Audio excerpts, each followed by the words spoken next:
Hey friends, welcome to the map tier list. I believe it's season 25, episode 2, Revenant. We'll get the name correct in the title. But welcome to the video. It is structured by what map I find the most fun, not what is most competitively viable. I'm going to start with some pain points and what I think are map design faults. Maybe that will be helpful information for future maps being created in this game. So without further ado, let's start off with the pain points. I'm just running around Midtown in the background here. This isn't going to be an audio video. This is going to be a visual one, so I'm sorry if you're driving to work or doing the dishes. The first pain point is the special weapon joust, punishing curiosity. So let's say I do some damage, clear people off, enemy pushes me right about here, I land my 2-tap, now what happens? See, I backed off this sightline, I'm safe to cross. I fly in with the shotgun, but if they also own a shotgun, all that damage I did with my hand cannon is for nothing. That is what I think is a big pain point of the game. And so, to help that, I feel like they need to widen out these type of narrow choke points for a variety of reasons. I feel like it overall punishes curiosity, because even if I slide and take the wide chow immediately, I have to do it again to cover this shotgun hallway, and if he has a slug, I'm just doomed, and that damage doesn't really matter, which is, I guess, why I have Hawkmoon equipped. Hawkmoon makes it so that those situations where I back off a shotgunner, it eventually turns into a 1-tap, so I can somewhat deal with that, but come on.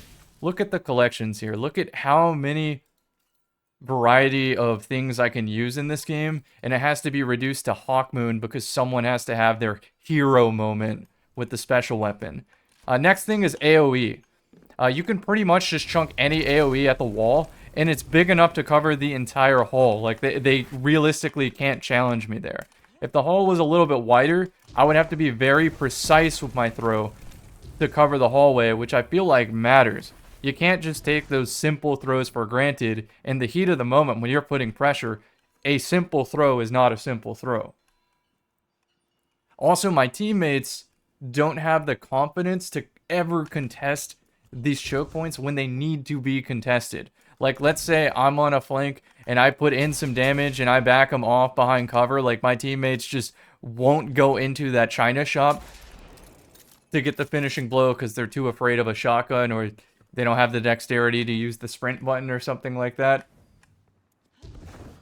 So then let's talk about map size in general here and how it compounds with special weapon usage. Let's go with the common spawn trap sightline. This is from mid street to low street. You can see people spawning behind. I have low game settings on for more frame rate, but there are boxes right there that render in. You can see their head as they spawn in.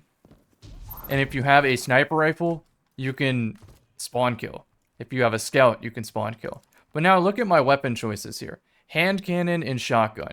If I wanted to be involved in this lane, I would have to ditch the shotgun and take a sniper. But a sniper is not good enough because I only have one bullet. So it would have to be a scout rifle or a bow to be able to be involved in this sightline. In the double primary system, I can create a loadout where I'm always involved. Maybe I'm not doing the most optimal damage. Maybe I'm not at the optimal aim assist cone to make the bullets bend better so that I can be more confident and fast in duels. Maybe it's not ideal, but at least I'm involved. For me to be involved in putting meaningful damage into low street, I have to route from cover to cover, which isn't that bad. I feel like the cover's really close together in this game for our speed of movement, right? Like, I'm realistically not going to die from 1 or 2 players looking at me right there, especially if I ick dash. Like, that's just not happening. And so I'm closing the gap to get to them to low street to be able to put damage to back them down, so I can free up the opportunity for my teammates to grab power ammo, but they never do. That's another pain point, is teammates will ignore the power ammo that's right here. I will free them up all the space. I will AoE and scorch my opponents to keep them from flying forward, and my teammates just won't pick it up. A second part of that is campers away from points of interest, right? Flag A right there, B, and then C. And yet, I will have teammates that, for whatever reason, are holding the most nonsensical sightlines to play their KD. they'll be holding this one right here for way too long. They're going to peek eventually, and then meanwhile, they're capping B for free. Just always happens. And I'll give you some really good examples as this video goes on. Overall, teammates not contributing is a factor here, and I don't know if it's lack of skill-based matchmaking, outlier protection, and lobby balancing. I don't know if it's a lack of or too much. But I know that in my experience, teammates don't recognize the obvious strategies to maps, like slaying out before you cap a flag. Because if you just stand on the flag, I'm sorry, what's going to happen is they're just going to throw AoE on it, and it's going to be inaccessible. And then the second part of that is the radar size. When the enemy team has map control, not just control of the points, of the flags, but like advantageous positions on the map, it is really difficult to retake it because the radar tells all. They know exactly where to look and where to team shot. And so when I create the opportunity for my teams by backing down the opponents, getting a nice little side flank, as soon as I'm red on the radar, it's over. That is why I feel like Invis and I guess Dawnblade to an extent are necessary to play sixes sometimes. Because if I peek this head level, I'm toast. But if I float it, I might be able to sneak a headshot, which works me towards my Hawkmoon win condition. Then let's talk about map design faults. I already mentioned that cover to cover is a little too close with the game's movement and recovery speed. And then I feel like the chokes and sightlines are a little too narrow, especially if you're a controller player. Because if you activate that adhesion, someone will slide by and you'll shoot into the wall. So if it's a little bit wider, you can justify not gluing yourself to cover like that. But maybe not a possible design on all maps. Next up is glass and transparent structures and the nameplate fade out. Let's go to Wormhaven. I feel like that's a great example.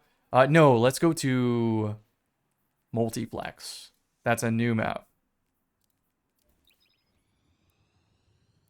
So the nameplate fade out is huge for hand cannon players. Because if you see it fade out, but they're not exactly in cover, you know that you can slide out and you're already pre-aimed on their head. And so the glass and transparent structures are basically I didn't even put third person peeking on my notes, but it holds the game to a standstill the same as third person peeking. In fact, I'm going to grab a sword here too to show that off. And those of you who kid yourself into using the sword hilt for just movement, it's not just movement. There's a reason that you find the game boring when you shatter dive or Icarus dash the same corner 30 times for perfect info. Even if you use the sword hilt for movement, you're still popping yourself into third person and seeing the camera. So it does contribute to the game playing slower despite you getting more movement in the grand scheme of things. Sure, casual mode or whatever, but when you're loaded up with meta setups with the fire team that calls out and you're taking away all risk by eager edge swiping away, yeah, don't be surprised when the game feels boring. Anyway, these transparent structures are hell to deal with because you can't really be ambiguous about your peaks. Like, let's say somebody is standing right there. I'm right here. The best I can do is get to right here so that maybe I can jump and shoot them instead of taking the common jiggle. But if I'm right here, they will read my jump all day. So I have to get right here before I jump, which is problematic. Sometimes these automatic moving structures are great on maps, like on this map. I actually like it, because it opens up a sightline, creates a little bit more space between you and your opponent to maybe diff them with the pulse rifle or something. And it's a nice addition. I like the anomaly wheel, I like the burnout wheels, but I hate the cauldron doors. I also like structures like this, where you can be a little fancy with your movement and you're out of bounds. I like when ceilings are unrestricted so you can float, whereas a map like Endless Vale has these artificial fake ceilings that are a little too low. And then sometimes the death barrier is too high where you can't do these fun out of bounds maneuvers and so forth. I also think there's too much slanted cover in the wrong places. I feel like a good example is maybe Bannerfall. Let's talk about verticality. Snaking, where you slide on a slant where they cannot see your head, and from their perspective, it looks like the bullets are shooting from the floor. And they can't reasonably do damage, so that's something to pay attention to in map design. The slanted cover thing is... It sometimes makes duels not 50-50s, where they should be 50-50s. Let me go pick an example here. First one I see. Let's do Eventide.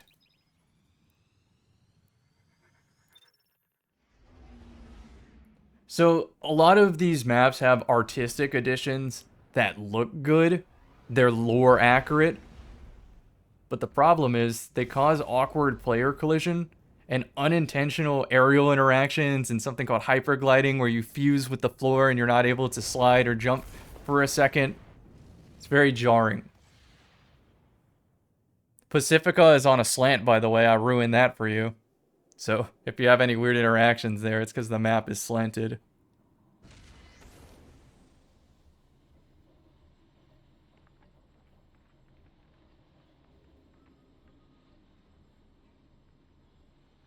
Now, I'm not a hand cannon stan by any means. I love auto rifles. But this right here just feels bad. You have to crouch to get this angle for sure, but this little circle, why? I like that these aren't as slanted, but then we start getting to these awkward pieces of cover. Like, why can't they flatten these out a little bit, etc.? I'll show you Godheady. This one, you can just show the tip of your forehead. Bullets seem like they fly through the floor. Very strong power position to have if you can have your teammates try to make people overextend. Let's also show Distant Shore Invis, because I hate the lighting engine so much. That update was so unnecessary. I know the technology's really cool to have those weather effects on Europa with the highlight scopes and whatnot. It's a cool effect, but it wasn't worth the competitive integrity and map design faults that came with it. Make sure I have class ability recharge at the very least, and we go.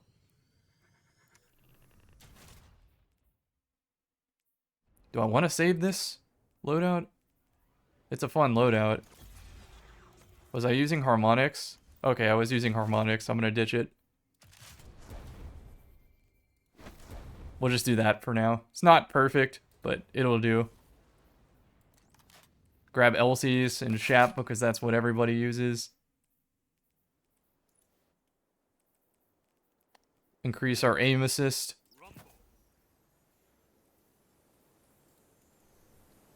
Okay, so I want you to look at this lighting now. Thought I had Icarus Dash, but this will be a good example. So somebody is usually on this head glitch right here. So that is where I typically pre-aim. So I might slide it to do some damage so I can cross. Fairly visible. I can definitely see their head, their nameplate. But watch what happens when I'm in this. What the hell is this contrast? Look at this. This is ridiculous. I'm getting flashbanged. And there's some interesting little angles you can hold if you're a sniper. Leg somebody and whatnot. Let me show you some cool out of bounds interactions here. I kind of like these additions, but if you wanted to convince me that they were broken and shouldn't be in the game, I would listen and be open-minded. So this right here, you can do a variety of things with the clamber. I guess this is a good part to put like the Halo sprint debate, etc. It doesn't really apply to Destiny, but I feel like some lessons can be learned from advanced movement actually making the gameplay slower. Whereas the less, what's the word I'm looking for? The simpler movement ends up being higher skill anyway because you can navigate the map backwards without the need to have clamber slowing down your shooting, etc. in Halo. What else there? You're caught in the sprint animation Maybe the end lag should be more for that in this game. The end lag should definitely exist more with double meleeing. And it should be triple meleeing, by the way, not double meleeing. Continuing on, I think that really covers everything I wanted to talk about in map design faults. The last one I can think of is the cauldron doors. I know I already mentioned that. Maybe I show you an example, but you can kind of imagine it as we go through the itemized list. I believe that covers my pain points in map design faults. So I hope that I gave some decent feedback there that can be used with future maps. I hope I did a good job articulating it. And if I didn't, or you want me to expand on some thoughts, I can try my best to do that in a more formal video. This is just off the top of my head. So now, without further ado, let's move on to the tier list. In the S, I'm just going to show you the whole list because I value your time. You already clicked on the video. I appreciate that. S tier, Endless Veil. Now, Endless Veil, honestly, shouldn't be as good of a map. It should be on my mid or lower tier just based on the meta of the game. A lot of my complaints, but I just can't deny that I have fun on it almost every time I play it. Even against teams that should crush me, I have a great time on this map.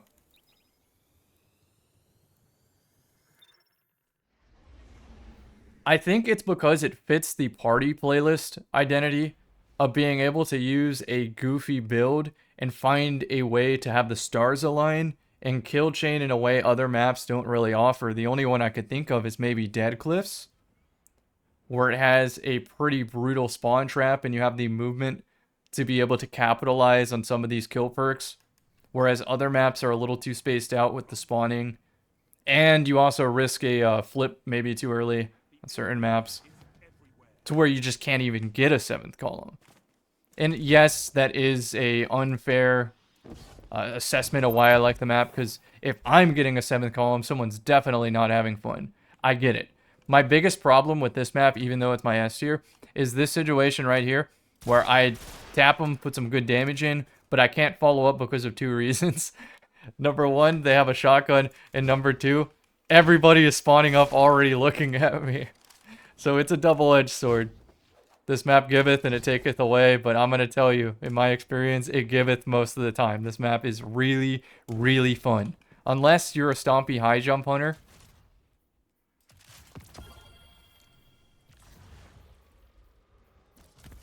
Because it has a lot of fake ceilings. This is the part of the map that you can jump, but God forbid you go down mid, it's not going to be a good time. You will hit that fake ceiling with a swiftness, and it'll send your ass right back down. Okay, so now Endless Veil, next thing to mention, is it's a close enough map where invis flanks are real. You will catch so many people with invis. One thing I will mention, though, is it's really hard to get into mid if you're playing a competent team in a competitive environment. So this is why I value Blink.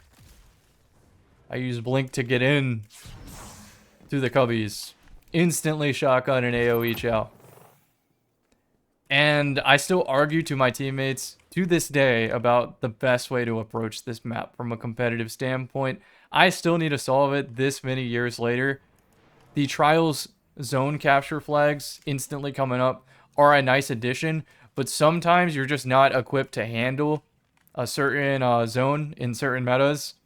So Endless Veil wavers for my liking of it in competitive environments, but in a casual environment, I have so much damn fun in this map. Moving on, the next map is Javelin 4. I very much enjoy that.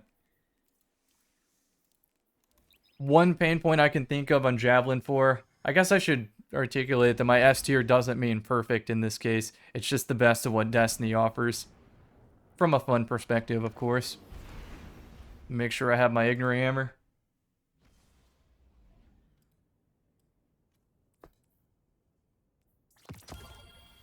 This is like hand cannon dream map. This is grenade launcher dream map.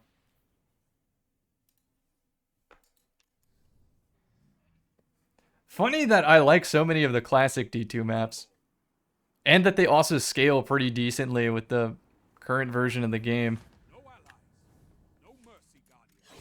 They're so ahead of their time. Okay, so I put on Igneous Hammer on this one to just show how dominant it can be on this map. Maybe an example of maps not giving me enough options for variety in sixes. If you have a team, let's say a fire team of 2 or 3 with Igneous Hammer, you can be completely shut down no matter where you want to try to chow on this map. This is B flag. Let me go show you something that doesn't really help your team, and I will find my teammates in the death cam doing this all the time.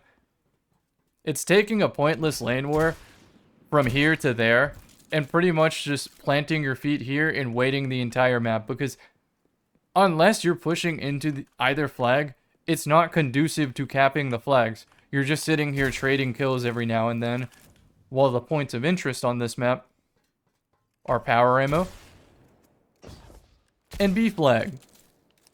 And if you own an Igneous Hammer, there is not a sight line in this rocket that you are not dominating. Even if you get a little bit of damage drop off, it's enough damage to back someone out from any angle in these points of interest, which is why I think it's so dominant of a weapon. You get that coordinated fire team, you are toast on this map. Even despite that, I find it fun more often than not. Moving on to Midtown. Midtown is where you start to get some weapon variety. That's why I started on it. It has so many great sight lines. It has a very high ceiling to be able to climb with Dawn Blades.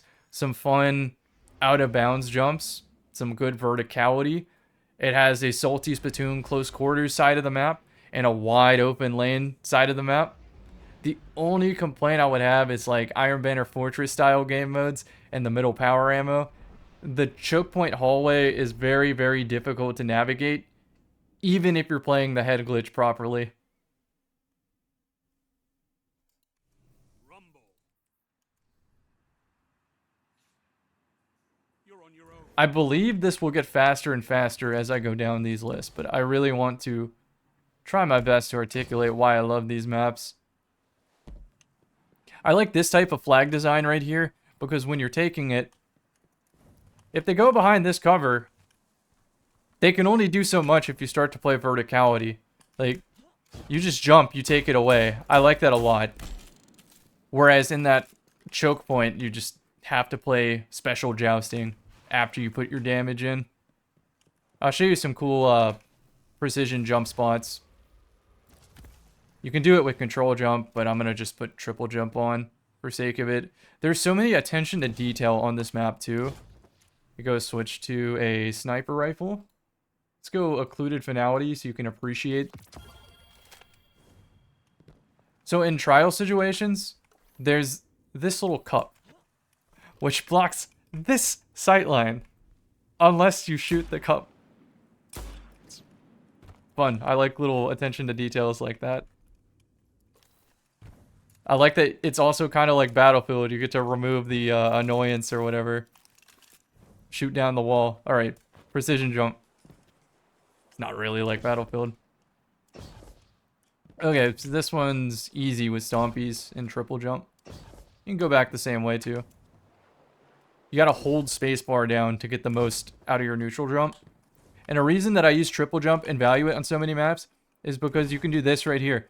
Keep your head low to the ground so that they're not tagging you the entire time.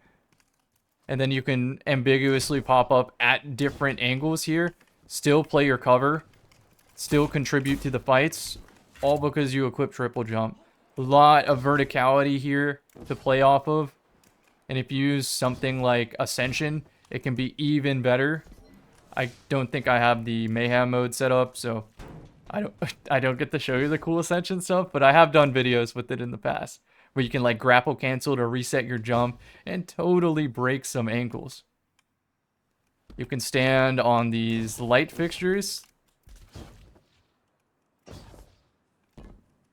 You can try to stand on these light fixtures. I'm stomping too much. You can go up here to this satellite dish gargoyle spot.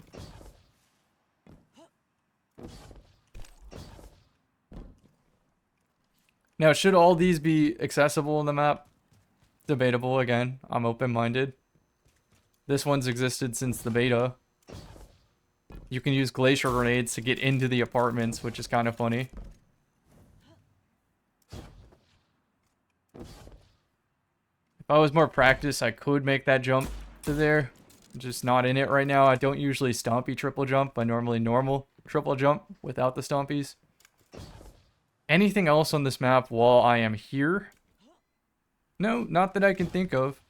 It's one of my favorites, though, because when I see this, I have two distinct ways I can play it that contribute to my team winning, and it doesn't really matter what my loadout is. I mean, of course, like, the team has to be balanced in a way where you have, like, enough mid-range players and close-range players to sort of have presence on the map, but the point is, I can make it work within a fire team if I wanted to, so that all three of us could enjoy it. In random matchmaking, it always is just on teammate quality more than loadouts. Like, any damage is better than no damage. Which is why playing a support build in this game is so frustrating. Okay, let's move on to A tier. My first in the A tier is Widow's Court. Kind of similar reasons to Midtown, but there's less close quarters options besides the church. But if you lock yourself to the church, that's not really helping your team get power ammo. The graveyard side's fun for close quarter stuff, but as soon as you get outside of that, it's all scout rifle and pulse territory. Eternity's a early Destiny 2 map that I find very enjoyable, though in certain metas, the middle fork choke point is a little too free for AO. I remember triple behemoth would camp in there in trials. I enjoy Eternity more often than not, though. It's one of my go-to maps when I want to play a long-range build and try to set up some 7th columns. Distant Shore, I already showed you the lighting engine and some of the out of bounds. What I like is I still don't know what is the optimal strategy for playing this map. I should talk a little bit of strategy here. I did with Javelin 4. I taught you like how to contribute to the game. Endless Veil is obvious. Prioritize power ammo. Try to keep them spawn locked if possible. Midtown, I don't know what is the optimal flag set to hold. I feel like it is High Street, but I could be wrong. Open to interpretation there. Widow's Court, I don't know the exact flag combination. All I know is the team with more floating Dawn Blades is probably going to win. Voice kind of dying here. Dead Cliffs, they have taken this map out and reintroduced it many times before because the spawn trap is so strong on it. In fact, I feel like that's a good example to show non-contributor strategies on it. I feel like this is too sensitive when I scroll my mouse over. I know it wants me to navigate it with the keyboard or controller, but even then, still. I'm gonna take this as an opportunity for coffee.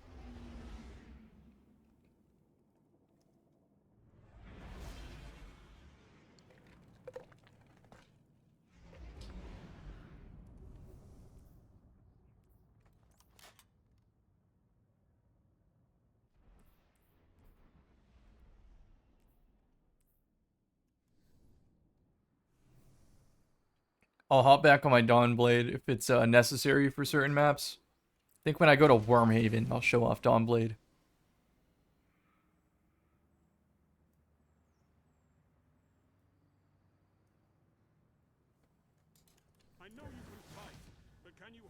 Okay, so what Bungie wants to prevent is everybody perpetually spawning in lockers and getting shoved in a locker. Like I did the other day when I played against the Behemoth teams. Diamond Lance teams. So yeah, if you are sitting at trucks and this is your only goal in life, you are making it so much harder for your team to participate and get map control.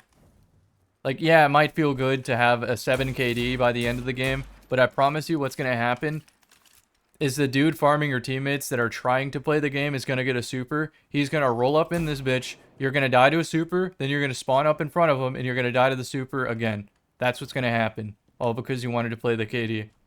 And I don't mean to, like, diminish a lower skill player's efforts. Like, I was bad at FPS games once. My dumbass might have ran out of here and did the same thing. Now that I'm more experienced, I know better. And I'm trying my best to teach and make you understand the mindset so you can be better than me. So you can take those lessons and optimize it even further. So, yeah. Truck spawn, don't lane it. It's not worth it. On the flip side, fighting against trucks is perfectly fine. Just don't overextend and give them the opportunity to spawn at mill or spawn in B. You want them to continually spawn in trucks. The power ammo, for whatever reason, either spawns here, which is totally one-sided, or here, which is very difficult to get and also one-sided because the enemy team is likely spawning right here with sightline on the power to AoE nade it, whereas your death is going to be in lockers with no way to stop the power ammo. So now, how the hell do I get this power ammo if I don't own AoE or a special weapon, or they throw a single smoke nade right here? The answer is you don't. Now, if you were a grenade launcher god, yeah, you could put it through that hole, but what you're gonna have to do is now go around to this side and make your way in. But if the enemy team is spawning at mill and you're here because your teammates are non-contributing at trucks, what are you to do? And the answer is you just gotta win a 1v3 probably 3 times in a row. And so how I like to do it is when I get smoked out, I start moving, start looking to take one duel if I can free it up, maybe win it, maybe special someone out.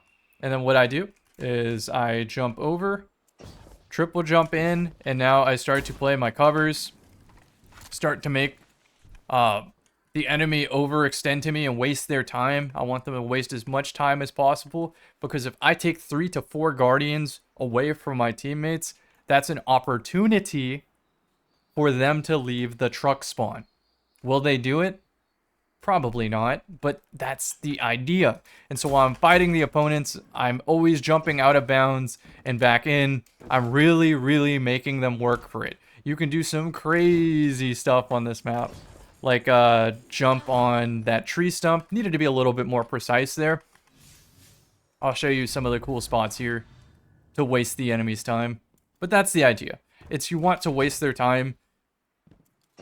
Don't necessarily look for exit damage because your teammates aren't going to clean it up. You need to look for raw trades and just wasting their time. Their time is way more valuable than you putting in meaningless damage. Yeah, so that stump you can get onto. This nub right here, you can hop onto. You can actually shoot through that structure. You can shoot through this grass. A good way to get onto that head glitch without dying to a sniper is to climb on this rail. Make sure your walking speed is fast enough to latch onto this rail. And now you're on a decent head glitch. So you can still be able to help keep pipes down. There's a head glitch right here that's very helpful for catching somebody. Oh, hold on. Don't want to crouch too fast. Don't want to get banned for macros. That's another issue for another day. There's other places you can stand inside of Crack House. Yeah, that branch right there, super useful.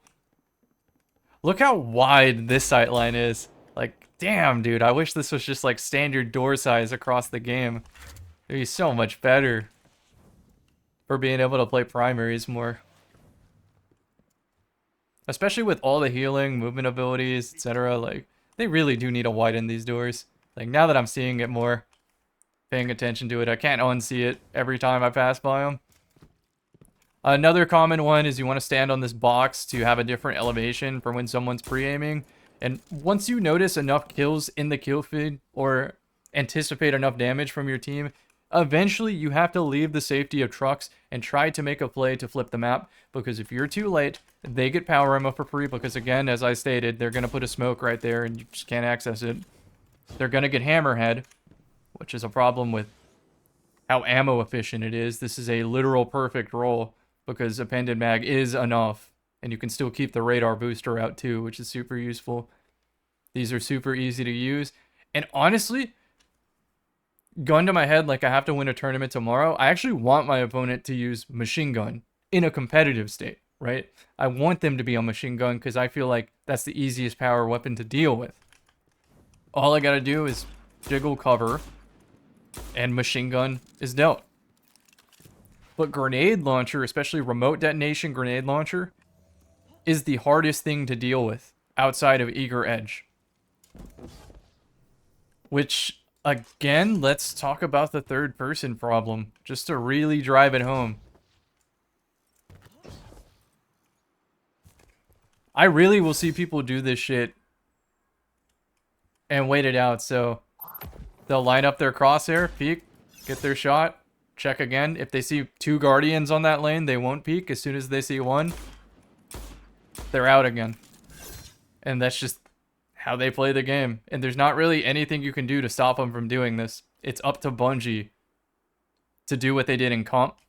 And also, yes, you can do it with Shatter Dive too, but that has some end lag associated with it. You also do have to play Stasis Hunter. It's not the same, but it's kind of the same. Let's move on to the tier list before I tangent out too much. Burnout. As far as movable objects on the map, like the burnout wheels, I really, really enjoy compared to others in the game. I like that dynamic it adds to the map. I like the new spawn changes and trials, although it can be pretty dangerous with Cloud Strike. What else on this map? Teammates have a tendency to want to camp outside, but now that power ammo's out there, there is a justification for going for power to recap the inside zones. It's like a cool dynamic cadence that the map provides if you can recognize it, and now it's not as solved and easy to play. The center bridge is very dangerous if you're playing against a hand cannon player because they'll snake you by sliding up the stairs, bullets go through the floor, and you pretty much lose it, not to mention it's a shotgun joust heaven. There's a lot of awkward structures on that map that can catch you. The laser in the sky that blinds you is a neat addition. Let's move on to B tier. Fortress. Do I have anything to say on Fortress? I feel like it demonstrates the meta evolution right now. So yeah, let's talk about it. I got time. Got that revenue, and if the hurricane like puts me out of commission for a few days, at least you have a longer video.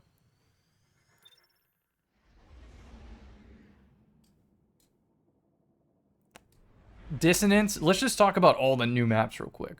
Multiplex included. Dissonance, Eventide Labs, Suris Plaza, Multiplex. They're too new for me to have a competitive handle on these maps, so I can only really speak from a casual perspective. And just because I can beat most teams doesn't mean it's still not casual. It's the mindset. When you scrim the best team in the world all day, every day, you make some evolutions and understandings that you just won't get being a good player. Takes more than that. Okay, let's talk about this map when I spawn on that side. My opening route used to always be getting here first to try to fish for some damage and slow them down and keep them behind cover. But now what happens is one smoke melee lands right there and I can't follow up anything I do. So now I have a new opening route. And it doesn't matter if the opponents see it coming. It's the only play I can do, so I kind of just have to hope that teammates are on the same wavelength. So problem number one is if enemy team is smart with the scout, I have to deal with that. So I'm not going to just run through that lane. Sometimes it's jumping, shatter diving, invis dodging through, anything I can do to get through that main lane. Then I take this rock, a very advantageous piece of cover for me. I have taken down entire teams just jiggling like that on repeat. And if they nade me out, just drop down. Be wary of the scout rifles. Chill here. And now they have to push your shotgun joust, which is stupid, but that's how you play to win on it. This is a great example of a slanted piece of cover with a disadvantage angle. You will always lose this. Do not fight here. If you're going to fight it, you pick here. Now you have the advantageous angle. Make sense? You can even jump above it. It's great. Just recognize the slants where they give you advantage and where they take it away. This type of cover, the straight up and down, I fucking love it. So much easier to understand. Maybe it's a problem with hand cannons being strong that those are favorable, rather than that just making sense. Once again, I'm open-minded, willing to hear you out on this one. Always be open-minded. You don't realize how stupid you are until a year passes. Myself included. Anything else on this map? There's some cool verticality here that I typically take advantage of. You can't, like, climb all the way on there. There's a Arc Strider, what's it called? Storm's Edge glitch where you can get out of bounds on maps. What do you think? Is there, like, a non-contributor angle in this map? That's where power spawns. I wish teammates paid attention more to it. I feel like the non-contributor angle is looking at this, hoping that they won't grab the power. Like, you gotta get involved. Teammates will stand right here, even though they've already captured the flag, and just wait for the opponent. It doesn't make any sense. You gotta get angles, and you gotta take a risk that you're gonna get AoE'd sometimes. I try to have a good opening route to prevent that, though. I'm talking in circles on this one. Let's move on.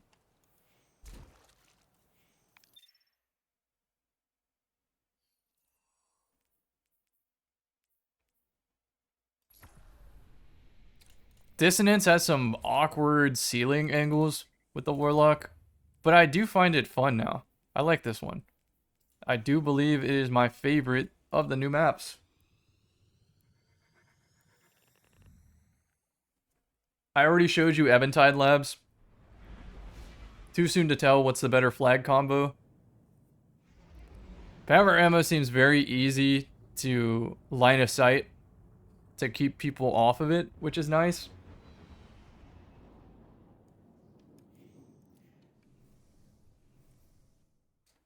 While I'm loading in, Altar of Flame has a hella spawn trap. I believe it's the blue side of the map. Your teammates love to lane there, though. It's like they're just staying in the cage. I'll show you Altar of Flame. I think that one's worth learning. If I recall, the pink side of the map is Tarsh. This dude. I really love this piece of cover on this map. You do so much with it.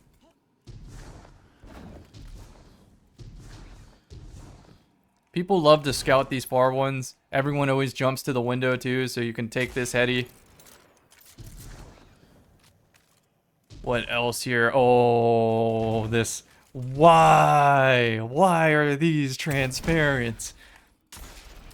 I picked Dawnblade to show you this map because it makes floating really awkward, which could be argued to be a good thing because this is a really powerful playstyle.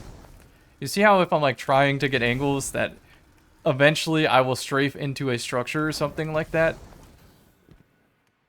I might argue that that's a good thing, but it does make some collision very, very awkward if you play like Stompy high jump or if you're floating. It's just not obvious what you're allowed to collide with, and you can even clamber on that and stay up there for a couple seconds. I believe that's a Storm's Edge spot.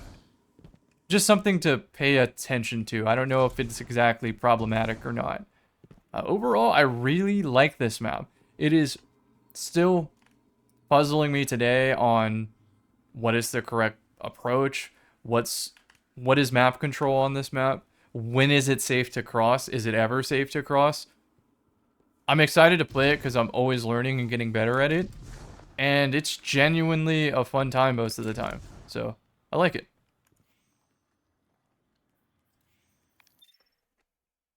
Eventide, I feel like I have non-contributor teammates that influence it too much, but I can't put my finger on what exactly is going wrong besides them sticking to the internal flag a little bit too much and not playing B. It's not specific like Dead Cliffs where I can tell you it's that truck lane.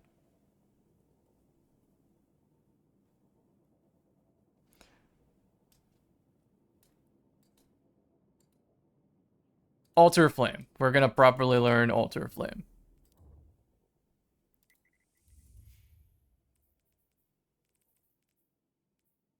Awesome. First choice. I believe this is a scout rifle map because if you want to participate in the spawn trap, you need a scout rifle. Doesn't mean you can't get a WeRan with Hawkmoon or even an SMG or something like that, but if you want to play it optimally, you need that long range.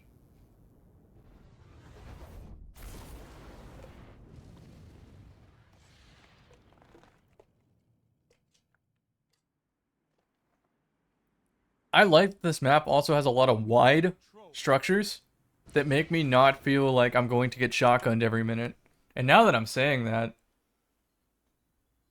I might move Alter up to A tier. I think if I'm going off fun though, I'm typically the one getting spawn trapped on blue, so maybe that's why I don't find it fun. Okay, note, you can grapple up to the top, and there's a lot of out of bounds things you can do on this ring to try to get a cheeky angle. For whatever reason, you can platform on this nub. You make your jump to the top. If you time it right, easier on Hunter. Okay, let's talk about map approach. If I spawn blue, look how wide these doors are. This hallway. Okay. If I spawn blue, this is typically my first area that I try to contest. This is a disc donut area.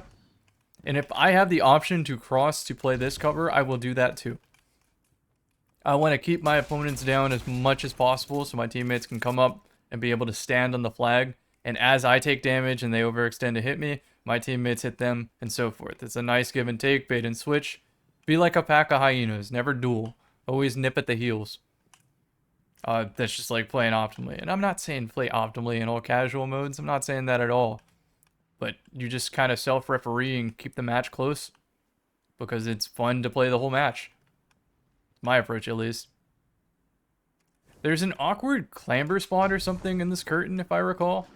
I get caught on it all the time. There's a good head glitch here.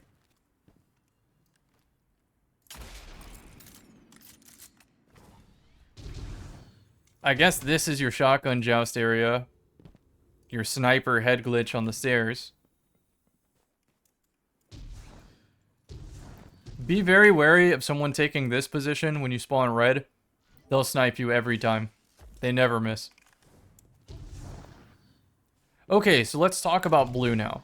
Let's say that you're one of the spawn trapped in blue. You're always going to spawn right here.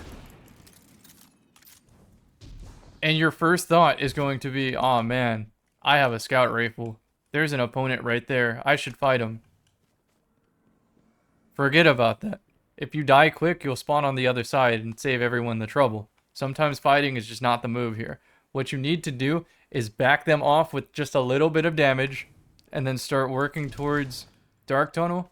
Grab your special on the way. Pay attention to the kill feed. The kill feed is telling you everything you need to do. It's telling you how many people you're about to fight. If you see 3 people go down, you're about to get ran at A. Because 3 people are going to be spawning up on it. Whereas if it's just 1 player, all you got to do is deal with 1.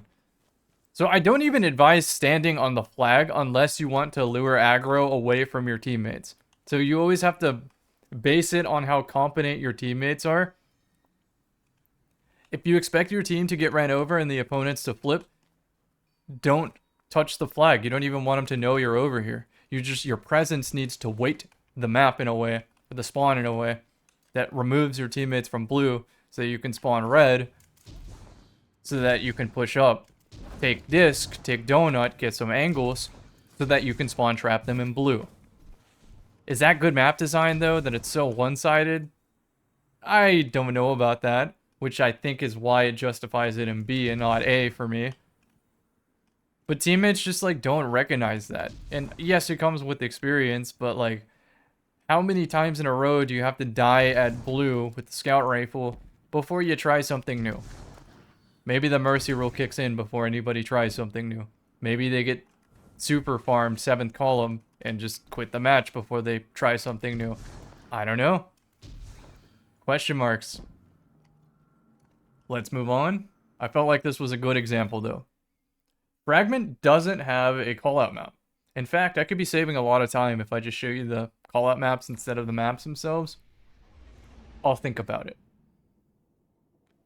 Fragment I really like, except there's one choke point that leads into the power ammo hall that I don't like at all. It's just too narrow. It's a good flank opportunity for sure, but it's just too narrow. If you get AoE'd, it's over. I think I enjoy Fragment a lot, though. Definitely B tier for me. I want to move on to C. Bannerfall is a good Warlock floating map. The bases are a little too choked off and close quarters for my liking. Coffee. What else? I'm trying to picture Banner. Let's just pull up the callout map.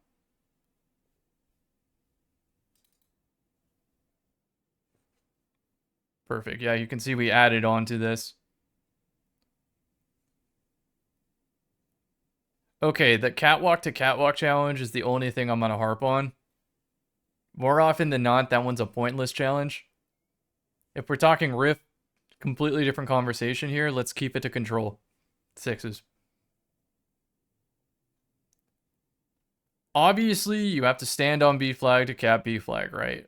But I do think you want a player at the champ spots, essentially, maybe at stump, and maybe on the Finn head glitch. Just one of those type of areas to put some crossfire into B so that you can more comfortably take B. You can wedge yourself in these corners of B to cap it from safety. Someone typically does just jump over these doors to stop you. Power ammo is mid-fin. It's easy to see from the balconies.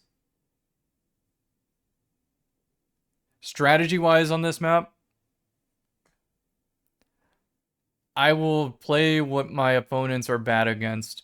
So if they don't have a scout, I will make it my mission to float outside on stump and put some shots into B to thin the herd so my team can take map and take power. And if my teammates don't have an answer to SMG, I'm living in B and I'm taking the bases with the SMG and Shoddy.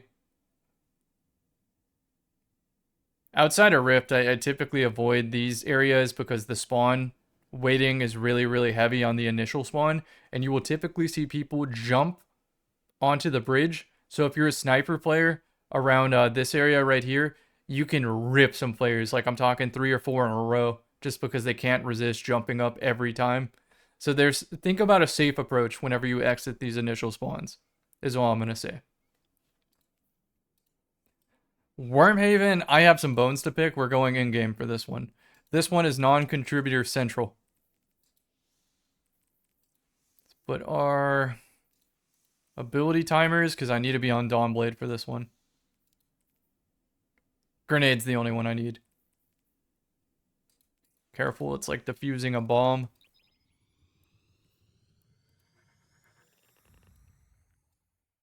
Pacifica also has a non-contributor section, but it might be a little outdated on my approach to that map. Again, being open-minded, there probably is a better solution to Pacifica, but I'm going to summarize that one. Pacifica, power ammo spawns in the dead center choke point of the map. You'd call it a suicide tunnel, or SUI for short. And for whatever reason, I typically do get power ammo on that map. I don't know how I get so lucky, but it happens. In reality, I should just be smoked out of it and never get it, but traditionally, you want to hold the A and C, called air conditioner strat, and never approach B, because why get one flag when you can have 2? You can literally see both A and C with the scout rifle if you float it, so it's very easy to take control of both of them, and it's easy by proxy to be somewhere central, aka power ammo. So as long as you hold A and C on the outside with longer range weapons, you're set up for success on Pacifica. Of course, that means you're going to have a harder time playing submachine guns, but that goes with the map strategy. If you play submachine gun by yourself at B, good luck. If your entire team deathballs on Pacifica, good luck. Let's talk Wormhaven non-contributor angles. This is it, right here. Right here. If this is your answer to Wormhaven, I'm leaving the match. This sucks so bad because they are taking the middle of the map, the zone multiplier, and the power ammo, because you spawn up, pick your safety angle, and stay here. When there are plenty of opportunities, when your teammates deal damage, you deal damage, to push up and take space and slowly start to retake B. That B retake is so difficult. So difficult. You have to be a very experienced player, which is asking too much of my teammates. Once again, is it too much SPMM? Not enough SPMM? I don't know. So you gotta, like, pay attention to the blue on the radar and have a good sense of when your teammates deal damage to when you can push up and take space and clean up kills. So I will typically sit at one of these doors, one of these choke points. That's the problem with this map. I will put in enough damage until I think it is good enough to fly in and create an opportunity for my team. It is a difficult map to play by yourself. So then once I free up space to, or free up damage to take this space, now I'm playing this heady. Now I'm trying to clean up anything my teammates might have done for me while avoiding getting shotgunned from above and trying to lure them in. Once again, I shouldn't be looking for trades here. I need to, like, absolutely dip the shit out of people to retake this, which is what makes it so difficult. So now, what's the next non-contributor position? That's stage 0. This is the next step in the process, is this lane. Eventually, you're going to get AoE'd out, and you're not going to be able to follow up damage easily because of the presence of shotguns. Very experienced player to know when to push up on this, but your teammates will sit here for 2 minutes straight, never moving no matter what the situation is. They can see 3 kills in the feed from you at B, and they will still sit here for whatever reason. Let's say you're an experienced player and recognize, get your jiggle, take space. You don't stand on, fuck standing on this flag, don't stand on this flag. Push up. Push up through to start catching them out of spawn. You want to put damage in so that they take cover on the spots in the map that don't contribute to anything. You want to force them to be out. Now let's talk about Dawnblade specific strategy. Dawnblade has some new moves on this map that aren't accessible to the other characters. I also think Invis Hunter can make that garden flank and take out at least 2 players to thin the herd a little bit to try to coax your teammates into pushing up. So this is what Dawnblade brings to the table here. Normally, laning right here isn't really doing much, unless you know that it's like a garden-heavy team that wants to make their intro to B through garden. Sure, right, post up with the scout. But more often than not, you're going to sit here and not get any action. Your KD is going to be really high, but you're not going to be getting any action that contributes to your team taking map, unless you play Dawnblade. Now, Dawnblade changes the game, because you can get some very unique angles inside of B from garden without actually entering. So if you have a scout, think about your teammates fighting that lane war through that hall. You can realistically tag people while they should be taking cover against your teammates and get some kills that then the herd that lets you take B. I really want to reiterate this. Iron Banner Fortress, don't even get me started on it. The power ammo completely changes the power positions of this map to where you actually want to camp the bad non-contributor side. You want to camp it. It's so stupid. Okay, final gripe with this map is you want to take this top mid? Too bad. They can see you through the glass, so they know what you're trying to do. Oh, I want to jump up to try to take that off angle, be ambiguous about my peek. Nope, they're going to see it coming. Every time. They're going to pre-nade it out. Every time. Gemini Jester does also go crazy on this map, that's worth mentioning. But all of that combined is why this map is a pain in the ass to play. And some of you are like clowning on me or whatever in the call, like, oh man, why would you ever quit a match? Because I have the experience to tell you that my teammates are not going to push up and they're going to effectively waste 5 minutes of my time while we wait to get mercied.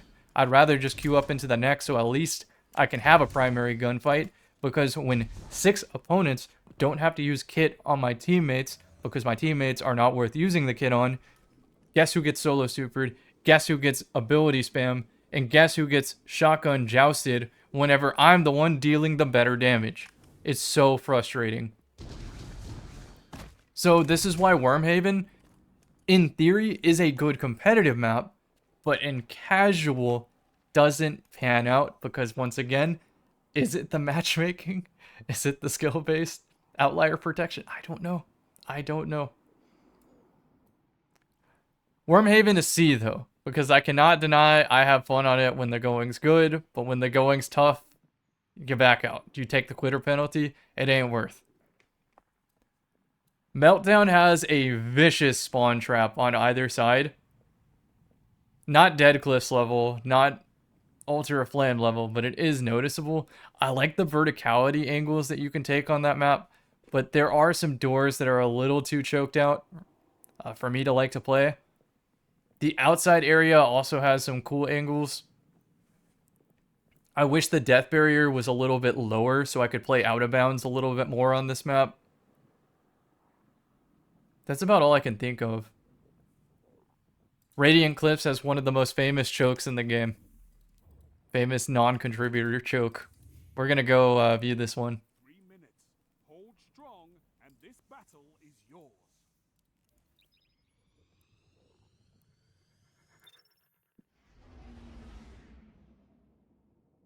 Coffee.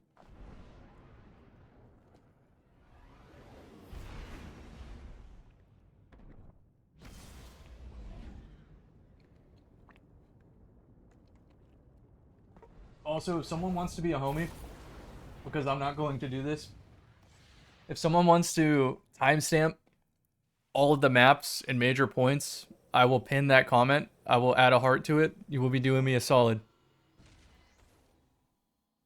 This is one of those where I'm stretched too thin and I want to optimize my time.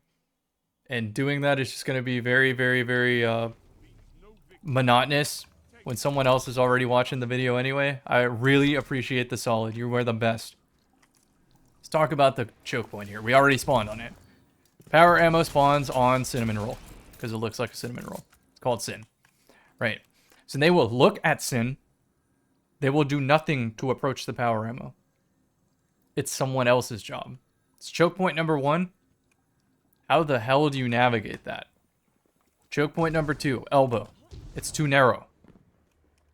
Even if I put good damage, how the hell do I follow it up? I think about how far I have to go to follow it up. Also, fake ceiling right here, by the way. You can see it physicked me down a little bit. Yeah, here we go. Fake ceiling. I literally can't move that way. Used to be a cool out of bounds spot there that was really broken. Okay, so the answer is clear this angle, back them off, which means you have to have a pulse or a scout to be able to realistically do enough damage to back them off. That's step 1. Step 2, back off this one. And then either face check this and be ready to fly. That's pretty much it. It's back off, fly. And now you're at Cinnamon. That's like all you can do because assume your teammates just will not move that.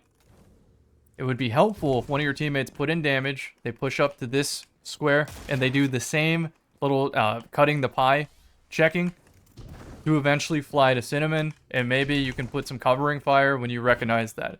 That's really what it is. It's like experience to recognize when you can get out of these choke points that other players just don't have. And it makes these maps play a lot worse when these could just be a lot wider so that it's a little more playable. Anything else on this map while I'm here? There's a lot of cool pigeon gargoyle spots you can get onto. Some glacier angles that are fun on this map. I do enjoy playing this map though. Besides the teammates sitting on that choke point the entire game. It is enjoyable. I find this to be very, very fun when I want a long range setup. I can even succeed with SMGs on this map. So pretty good, all things considered. Let's go to D tier, Disjunction. And picture's worth 1,000 words on this one. Let's even get the paint. Let's get the paint here. Someone's gonna comment, Cam, that's Frontier. That's not Disjunction. It's Disjunction. Look at it. Here, let me help you out with this.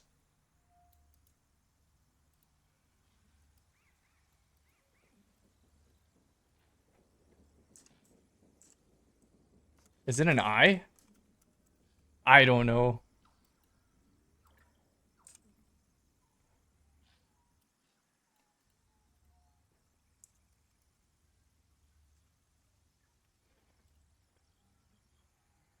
Okay, so now that you see its disjunction, let's talk about what not to do on this map.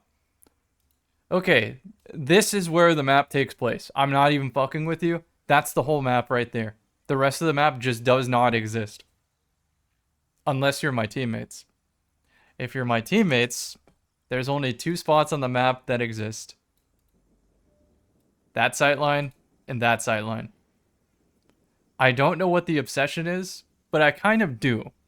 People buy Battlefield just to sit on the initial spawn airships or whatever they're air carriers, put on a ghillie suit and go for a 2-mile shot with a sniper rifle, and that's the only reason they play.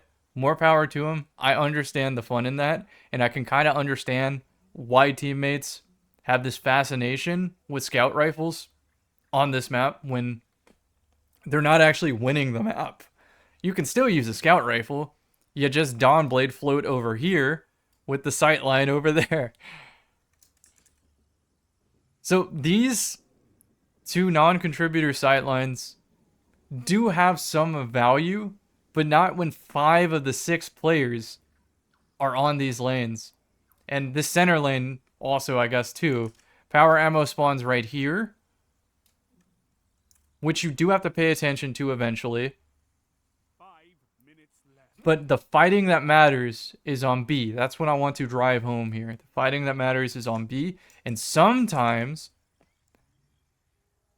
when the clock is going down, sometimes it is worth traveling all the way from C to A to get a cheeky capture so that you can temporarily have a double point multiplier to finish the game in. That's like the only exception. Otherwise, the spawn waiting and spawn time is too frequent, where you're never going to be able to simultaneously capture A and C for a reasonable amount of time. A and B or B and C is the only combo. So you have to play B. You have to. It's not an option if you don't want the game to mercy. So, in my experience, if my death cam shows all of my team right here, not sprinting, staring, I think that's a good time to bounce.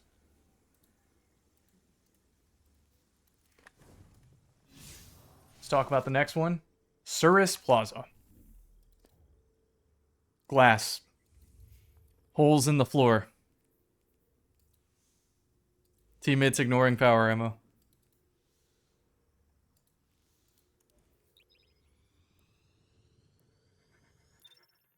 More glass. If this... Okay, aesthetically, this map is badass. Art team fucking nailed it. But at what point do we let the gameplay suffer for it? This is one of those maps. This is such a good example.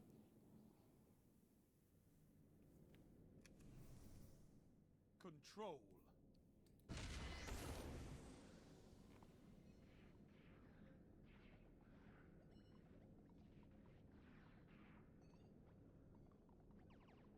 Take those zones and hold them to your last breath. Okay, next thing, sound team. What is this? Sorry, headphone listeners.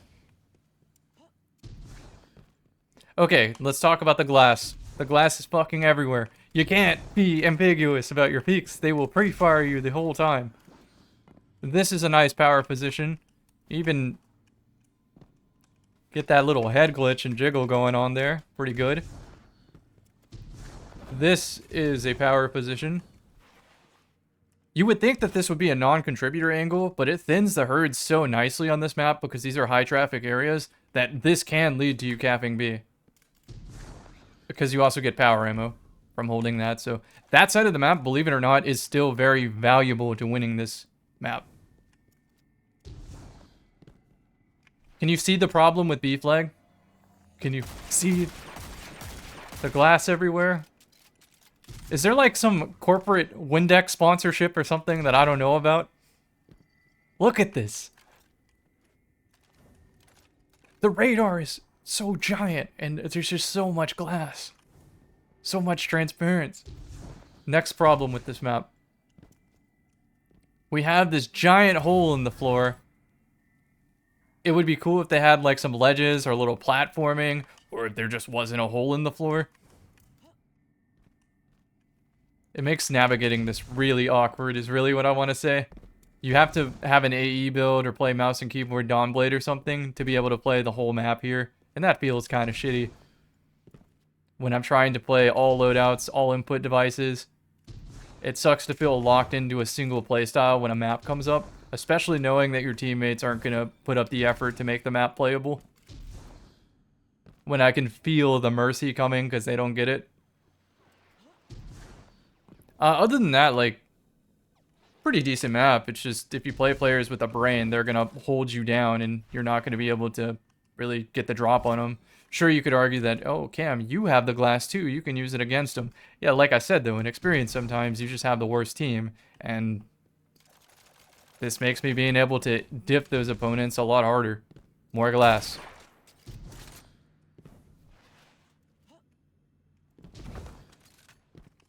More glass. That time it's an aquarium, though, so I'll let that one slide.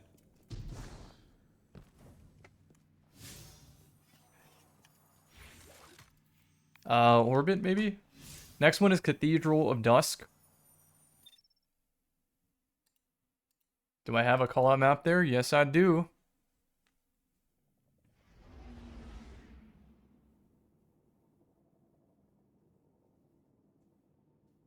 I've had bad experiences on this map because of the choke points. Blue room, red room. It makes these seem like they're so much wider than they are. Maybe they are that wide in game. All I know is like this C door choke, C tunnel choke, whatever these are, you get spawn trapped hard in those.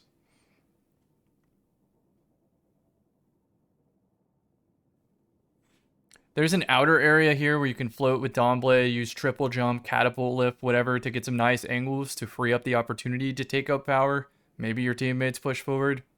I don't really have much to say on this map. Can't put my finger on why I don't enjoy it. I should like it more on paper. I really should. This has potential to move up the list the better I understand it.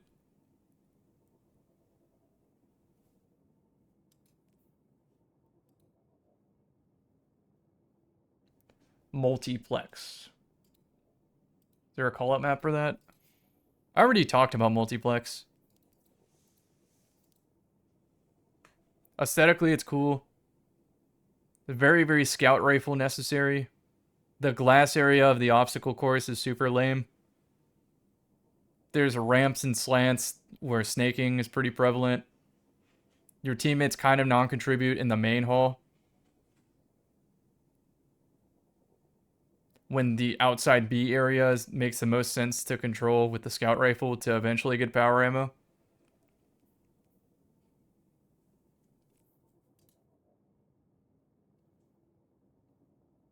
I don't like it, though. I never have fun on it. Sometimes I do get a good scout gameplay on it, but it's more like the content creator being happy and not the player. Okay, let's go to the sometimes quit tier. This is where we get out of the letters. These are the ones that have such a fatal flaw that I can't overlook it, that it just becomes very, very unfun to a point where it doesn't even matter if I have players that shoot. It's just sometimes I'm not feeling it and want to play a different map. Vostok. I can just show you Vostok with a call-out map. To the paint. Okay, this map is ruined by teammates or opponents who sit in these damn turrets. Let's just do some quick math here, right? These don't necessarily look at the power ammo that is right here. That's our power ammo. Let's make it purple. This is our power ammo. They don't even have the sight line on the power ammo. They can't. But they still sit here, right? The only way you have the power ammo angle is right here, and I believe right here, right? Something like that. Those are your two angles that you hold to stop power, and they won't even do that sometimes. So your team will control A, will control, let's make those green. Your team will control A and control C and somehow control power. So you have the point multiplier. They have to come to you. You have the heavy ammo. They have to come to you. But they still sit in this damn turret and tower. And even if I'm winning the game, the match goes to time. It is so difficult to get rid of people on turret and tower that even if you're getting more kills with power ammo, getting more score because of the two flags, the game is just so slow to remove them that it goes to time, and it's honestly just boring gameplay. There's so much map. So many cool angles, so many cool fights, ruined by turret campers and shotgun jousting in the cave. Like, look at how narrow this is and how necessary it is to cross to play A and C. You do have to take this route, but you're seen on the radar taking that route. You get AoE choked out and shotgun jousted in this cave because having to go all the way around and play against the scout campers just isn't a strategy sometimes. And it ends up being a terrible time. The only way I justify staying on this map for a fun reason is playing Arc Titan and trying to missile through the tram. On paper, this map should be more fun, but player habits on this map make it one of my least favorite experiences in the whole sandbox. Anomaly is simpler. I can teach you how to win Anomaly too. I feel very confident with this strat. Anomaly, I feel, is just a product of the game evolving. We're so much faster. We're so much better at the game now. We also have a very potent kit. Maybe not as potent as Destiny 1, where you had unnerfed invis that took you off the radar to make the plays that players really didn't utilize back then. Instant kill fusion grenades. 2-tap last word, 2-tap thorn. Hawkmoon that is essentially high impact pulse distance in this game. Destiny was definitely a stronger meta, but we're just so much better at the game with our current kit that I don't think Anomaly aged well. Players are too good for this map. This is how to win this map. Control Catwalk. When you're overwhelmed on Catwalk, you're probably going to spawn up Rover. You want to rotate to Cave. Pay attention to the kill feed. Retake Cave. Pray that your teammates are not non-contributing right here. They will stay here the whole fucking game if you don't stop them. Pray that your teammates catch the hint to move up and retake Catwalk. So once again, that's the strategy. Overwhelmed, rotate out. Either use opposite elbow or that cave, either one, to try to retake Catwalk and flip the enemy spawn to Rover so that your spawn is cave, and then hope that your teammates leave the cave. That's Anomaly. Now, what happens in between that strategy is the same problem I have with all the other choke point maps. Like, look, this door is actually reasonably wide. I like that, but it could be wider. Problem is, again, I put my chip damage in. Oh no, now I can't do anything because I'm going to get shotgun. Every time on this map. People live with their they have a 1KD ammo system. This is how they play on Anomaly. Every corner, slide shotgun out. It's infuriating to play against because it's so simple, so annoying, and yet so effective if they succeed with it once. Because it takes me out of the catwalk playing the primary. So this is how you play it. Play your primary. Use your verticality sometimes to change up your angles. Make sure that they're not pre-aiming head level every time. Ambiguous. And yeah, that's how to play Anomaly. These rotator belts are also very useful for playmaking if you recognize when you can slide onto one to finish damage on one of the terminals. You can also reasonably float on the inside, but I don't recommend it. Convergence. Our next map. Convergence has a problem of being spawn trapped and teammates not recognizing that bridge control is probably the way to take the map, and sometimes you need to play the lower level. I'm just going to pull up the map. Convergence. Okay. Your teammates want to sit on Red Street and lane the entire time, and if they get put into the spawn, they want to sit on this stairway right here to also lane. Both problematic playstyles. Your answer to this is to flank all the way around to drag 3 or 4 opponents into their back spawn so that your teammates maybe get bored enough to take a bridge control. Bridge control gets B and power ammo. B and power ammo sets up the spawn trap. That's your order of events on Convergence. My problem is AoE chokes me out of navigating this map very often, and I feel like I can't be the playmaker on this map. Back when Titans had attack dog storm grenades, Convergence was unplayable to me. Right now it's a little bit better.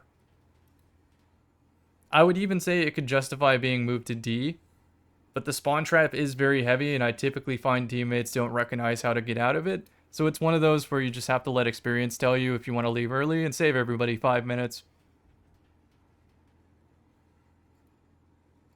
Citadel. I don't think that there is a callout map for that. Oh, I definitely want to save that. So we have to physically go there. I'm almost done with this video.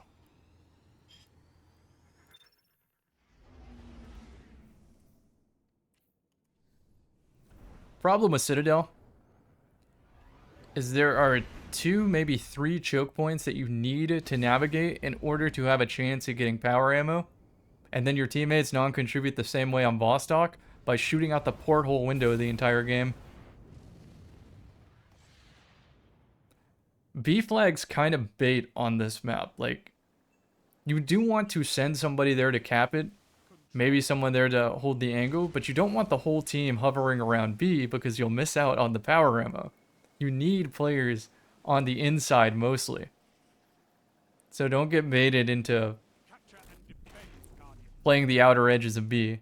So how I like to open, let me show you the porthole window first. You can also jump through it if you have a precision jump, like just barely tap the space bar, maybe use the burst glide. Yeah, there we go, got through. You can go through the other way too. Pretty cool. You can blink through it too.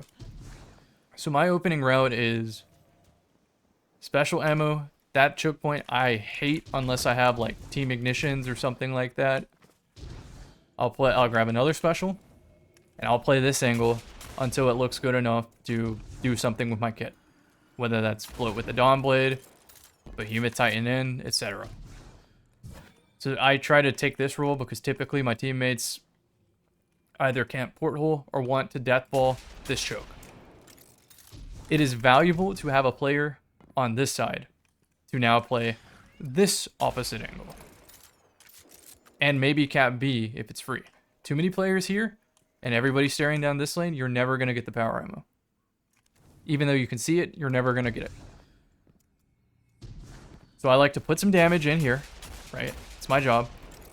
Then depending on if I have abilities, I'll fly forward, use them, or I'll go to their spawn, play a variety of the jump ups, and a lot of people will be laning at B. I'll typically catch them here. Might go into their flag to try to force a flip so that I can free up the time to get back to power in time. To set up inside to AoE the choke by the time they cap the flag and move forward, which equals the power ammo. Good luck coordinating that without any communication with probably weaker skilled teammates. Good luck doing that. What happens is enemy team completely controls inside, kind of like Wormhaven, and your team just does not have the experience to stop it. And the radar tells the opponent everything you tried to do on this map to stop them from taking power ammo. Good luck. That is why this map sucks. It's a pretty map though. Now let's get to the always quit tier. I hate these maps. And when I say always quit, I don't mean I really always quit. I will play these a couple times just to see if my mind has changed on them. It's always quit when I'm having a shitty day of Crucible, aka the infrastructure of matchmaking is bad that day, and it keeps throwing me terrible maps and terrible teammates against terrible meta, like back to back to back to back to back. That's when you'll see me quit. If it throws me like every other game, one of the good maps, a lot of primary gameplay, yeah, I'll be in a better mood. I'll stay. I can only tolerate so much bad gameplay in one day. And it's not even that I'm performing bad, by the way. I can drop like 40 kills on Cauldron and still not enjoy going negative on... Still not enjoy it as much as going negative on a fun map like Midtown.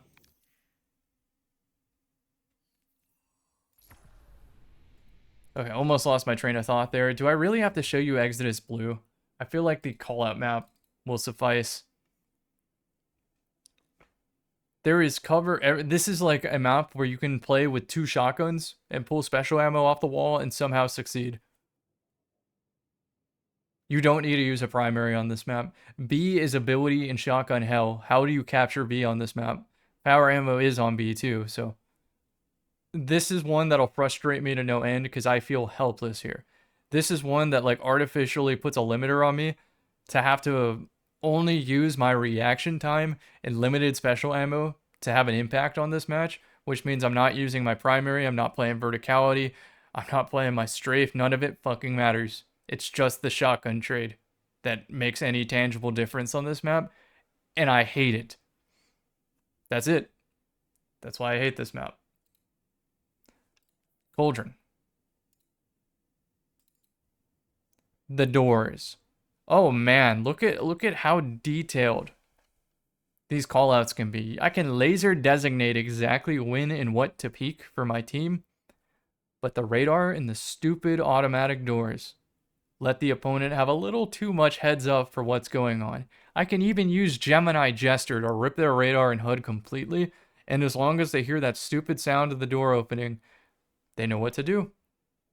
Power ammo's in mid, and teammates, non-contributor, sit back red, straight to B. Or they sit shake weight, green plat, straight to B. That's their lane, and they never move. That's the problem with Cauldron. I make a lot of purposeful spawn flips. I play red stairs a lot. I typically enter B flag first on my team and not have any of my team somehow show up there. They'll all go to green flag immediately. So now I'm stuck potentially fighting, let's say, 2 to 4 opponents here because they will send somebody to red flag. So depending on how outgunned I am on middle, I will navigate to water. And I will try to take red so at least we can have AC for a second to get some points on the board while I figure out a new plan to eventually get power ammo. That's like what I'm praying I have to do on this map. It's very frustrating, and typically any damage I do doesn't matter because how are you supposed to get the angle without opening the door, which is opening you to getting shotgunned at any point? It's too risky, and teammates don't have the experience to understand it more often than not. Also, I guess one more thing I'll mention, 2 very, very heavy spawn traps on these initial halls. I think red stairs is the worst spawn trap to have if someone's on a super, because the shake weight offers a lot more cover. Final map, Twilight Gap. I think there was an illegal clip where I showed non-contributor teammates on this head glitch.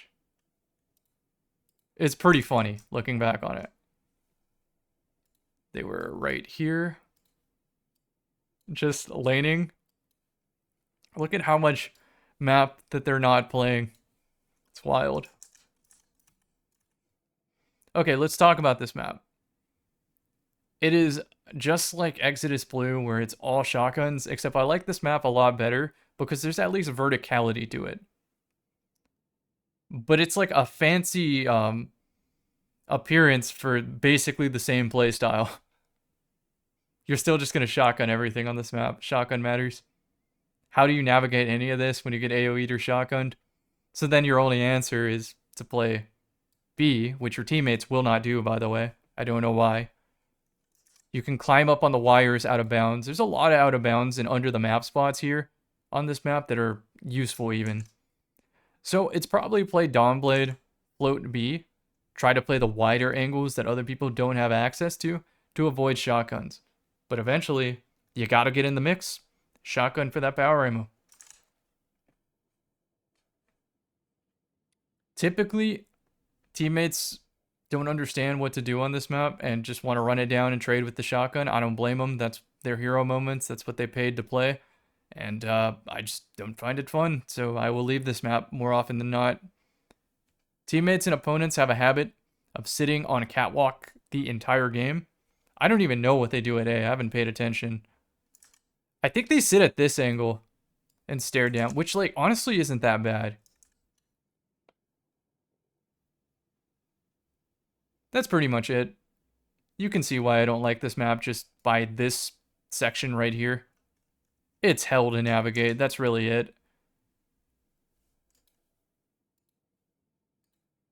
And I believe that concludes my map tier list with lengthy explanations, some insight on how to better play the maps. Again, I'm going to repeat it for the 20th time this commentary. I am very open-minded. I am not saying that my strategies are the best or the most optimized, but they're a starting point. Iterate on them. Explain it in your own video, why you approach a map a certain way, why you find success with it. And try to play with your team. That doesn't mean on top of them. It means recognize the tempo of play. If you anticipate them putting in damage and getting active, you should get active too. So that's what I mean by play with your team. You don't have to do that side by side. It could be across the map. You could just be looking at the radar, looking at the exclamation points on the screen, listening to sound cues. That's what tells you when to push. You develop that game sense over thousands of hours. That is what makes PvP fun. Players adapt. They get better at the shooting, become deadlier. They know all the interactions. They know the map better. They strategize with their teammates better. That's what makes the game fun. Unfortunately, what I just said is what makes the game shitty to a lot of players. And they don't like that. And so they want the junk food balancing, the shotgun jousting, the garbage-ass radar and things that hold your hand, because it makes the game easier to play then, but it artificially caps what you can do long term, because now everybody is deadly on a dime. And how do you navigate some of these terrible maps when that's the game balancing scheme? That's what I want to drive home today. How much fun do I have, not how competitively viable it is. And part of that fun is player habits, player culture in this game, and how they approach the maps that I have to play alongside them. Y'all are gonna clown on me for quitting so much of these games, but like, I am so tired of the low quality gameplay that I feel like I have the experience to find a higher quality match sooner. And higher quality doesn't mean winning. It means more dynamic, more primary shooting, more fun. Okay, I feel like I've articulated everything I needed to. That's a lie. I definitely missed some things. Part 2 in the future? Maybe. This should tie Joel over for Revenant. I believe we have one more map that wasn't listed, but I haven't played it in this new era yet, so I'll just review it in isolation in another video. See y'all in the next. This was lengthy for a reason. Thanks for the ad revenue. Y'all are the best.